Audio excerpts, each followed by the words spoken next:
Well, this year's schedule is going to be very tough, very difficult as well. It's probably not going to be the same type of difficulty as far as national ranking goes as last year's. We went into conference play with the second hardest schedule in the country last year. But I don't think we're going to be very far out of the, of the realm of difficulty this year. There's some more games that are probably winnable on paper, yeah.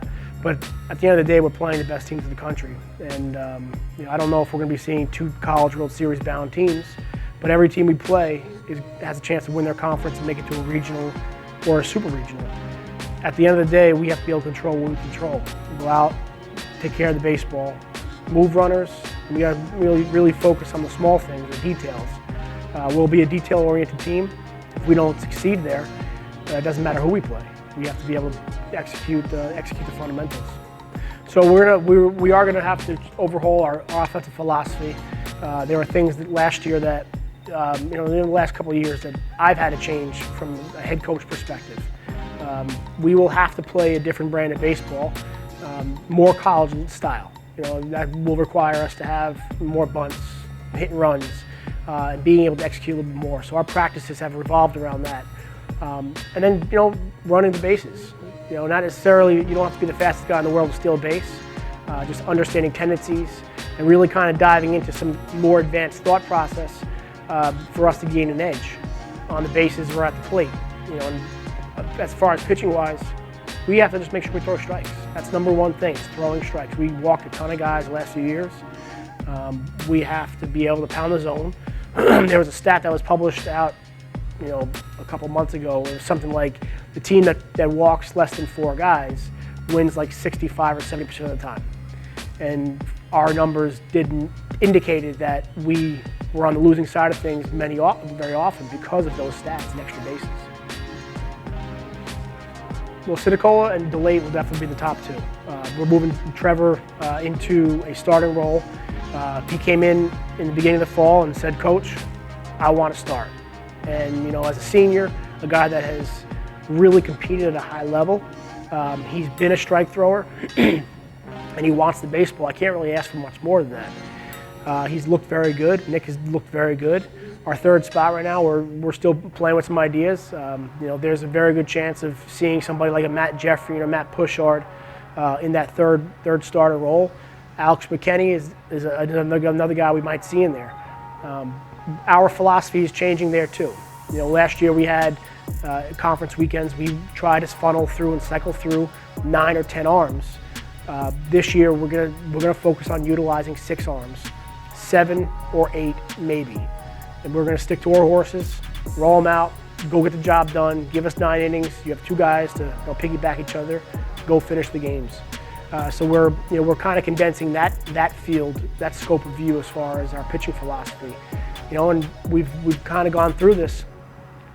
Our top 4 guys right now, it's only one weekend, but one weekend through practice, they walk 2 guys as a group, in over their 20-something innings. If we're able to go out and walk, somewhere between two and 3 guys a game, we're going to be in a very good chance to win. There are a couple of guys that we think that could make a contribution in some level. Colton Carson's a guy that comes right to my name. He's from Oxford Hills High School. He played for Shane Slicer, who was a Maine grad in early '90s teams. Colton has a chance to be very good. He has to be able to just kind of understand the game of college baseball a little bit more. He has to get healthy. He had a little arm injury in the fall, but he's starting to come back well. I wouldn't be surprised to see him somewhere in that top 6. Bryant Madden's another guy, left-handed pitcher. We obviously left-handed pitching's a premium. Good strike thrower, competes very well. Other guys I wouldn't be surprised to see are guys like Jordan Glazer, Jake Reynes. Connor Goodman's done a nice job, showing what's going on. Joe Stella, who is probably going to be at first base for us to start. And Johnny Cohen. We have a couple of guys that I think our depth has gotten a little bit better with this new class coming in. They may not be bringing in star power right away, but what they are going to be able to do is play the game.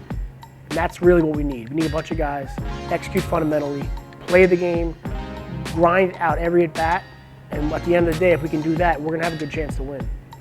Nick is going to come out, and we're going to ask him to be our, number one, number two. But I think Nick can handle it from a mental standpoint. The big thing with those guys that they had success. It's not so much that I want them to even worry about last year, but it's just go out and play. You can't do any more than you're capable of doing. And, and the beauty about getting older is you typically get better. But that also requires you to have a psychological approach where I am who I am. Just because I hit 270 last year doesn't mean I'm going to hit 350. If you go out and hit 270, but you're able to create more quality at bats, and you walk a little more, you drive a couple more runs in, you've gotten better. And really just sticking to the fundamentals. And it's difficult this time, this now, and different when I was playing as a college player, that there's so much out there on social media. Everybody has a get right fast tip. The reality of it is that the game hasn't changed. It takes time, it takes patience, and it takes a ton of diligence and perseverance. And that's the big thing I think we see guys go from freshman to sophomore year, where they realize, hey, I don't need to change a whole lot. I just got to keep working through it, and the results will be there. What I love about preseason polls is that they're preseason. And I was actually, Coach Marsh told me this morning, he was like, we're ranked 6th. And at first I'm like, I got a little angry. And I thought to myself, it doesn't matter.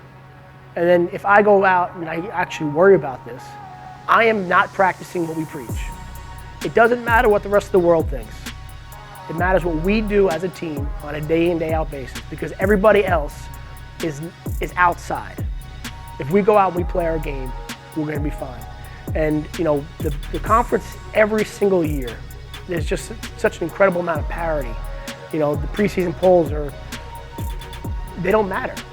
They really don't matter. And I'm not even going to use this as fodder for our motivation, because if that's what it takes for us to be motivated, I got this team wrong.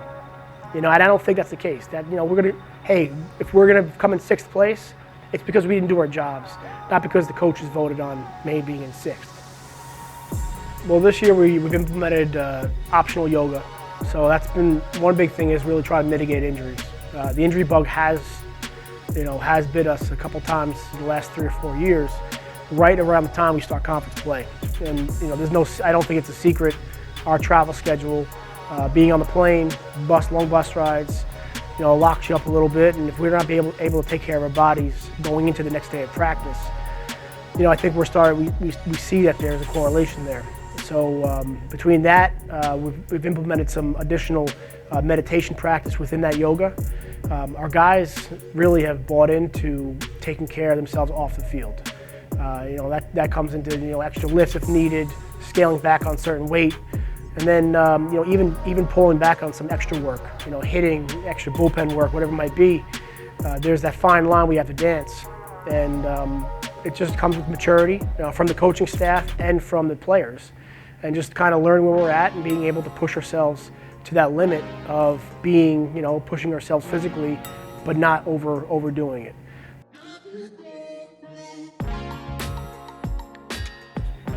So, I'm going to boil it down to what it's really, hopefully more of a life mantra. It's win everything. So simple, it sounds, almost overkill, but when you wake up in the morning, beat your alarm clock. Get up and go. And if we can make it a point where there is some urgency in life, where we do not want to ever be the second best. We want to be the best team on campus, on the baseball field academically. We want to be the best in the community. We want to be the best baseball team. If we are able to create that standard where the only thing that matters is we are abiding by the process and winning at what we need to win at, not only are we going to have an opportunity to win a lot of baseball games, but when these guys leave and they go on to their everyday life, and after they graduate, when they go on a pro ball, hopefully that thought of winning at everything will carry them to a successful career, whether they choose. And at the end of the day, that's what we're here for. I want to win baseball games. I want to win every game. But when people leave after 4 years, I want them to look back and say, I learned something at Maine, and I'm able to use it for the rest of my life.